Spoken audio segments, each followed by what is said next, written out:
Vera Simanjuntak akhirnya berkata jujur soal perasaannya kepada Bribda Reza Huta Barat setelah dijodohkan.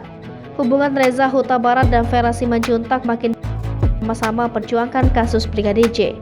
Reza dan Vera sering tampil bersama di media sosial membuat netizen penasaran soal hubungannya. Vera adalah kekasih Brigadir J, kakak kandung Reza. Brigadir J tewas ditembak di rumah dinas Ferdy Sambo dan Putri Chandrawati. Setelah kepergian Brigadir J, warganet malah jadi menjodoh-jodohkan Vera Simanjuntak dengan adik Brigadir J yakni Reza Huta Barat. Apalagi Reza Huta Barat dan Vera Simanjuntak kerap live di media sosial. Vera Simanjuntak akhirnya menjawab pertanyaan apakah bersedia dijodohkan dengan Bribda Reza Huta Barat, adik Brigadir J. Namun Vera tampaknya masih ogah membahas soal perjodohan dengan Reza. Vera Simanjuntak justru memilih bercerita soal karakter Brigadir J dan adiknya Bribda Reza Huta Barat.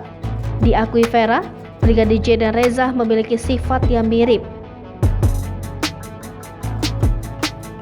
Melihat nasib Vera yang tragis lantaran batal dinikahi Brigadir J, publik pun sedih.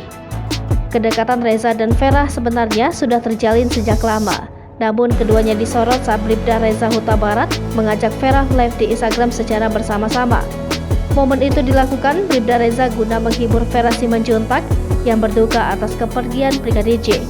Dalam siaran langsung di Instagram di akhir Juli 2022, Vera Simanjuntak tampak bercanda dengan Reza. Saat live, Vera terkejut kalau calon adik iparnya itu dielu-elukan orang banyak.